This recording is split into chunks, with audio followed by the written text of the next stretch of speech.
আমার কাছে আছে এতগুলো কলা, আর প্রতি পিস কলা খাওয়ার জন্য আমি ওকে দেবো 10 টাকা। দেখা যাক এই ছেলেটা কটা কলা খেতে পারে। ওকে সো হ্যালো গাইস, এই কলা চ্যালেঞ্জ নিয়ে অনেকের কাছে গেছিলাম, কিন্তু কলা খেতে হবে শুনে কেউ রাজি হচ্ছিল না। এরপরেই ভাইকে চ্যালেঞ্জটা দিতে ও একবারে রাজি হয়ে গেল। এখন ও তো বারবার বলছিল সব কলা খেয়ে নেবো, কিন্তু আসলেই কি সব কলা খেতে পারবে? চলো দেখা যাক। এরপরে ফাইনালি ভাই কলা খাওয়া স্টার্ট করে দিল। আর গাইস, এগুলো কিন্তু কোনো সাধারণ কলা নয়, আসলে এগুলো ছিল বীজ কলা।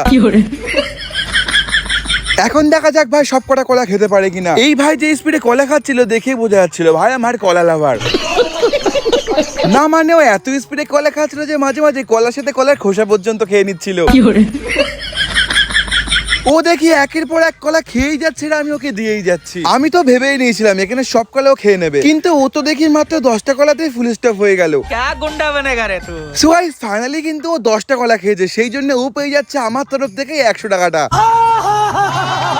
সো গাইস আমি এবার এই কলাটা খেয়ে নিই। তোমরা তো কোনো চ্যানেলটাকে সাবস্ক্রাইব করে ভিডিওটাকে লাইক করে দাও।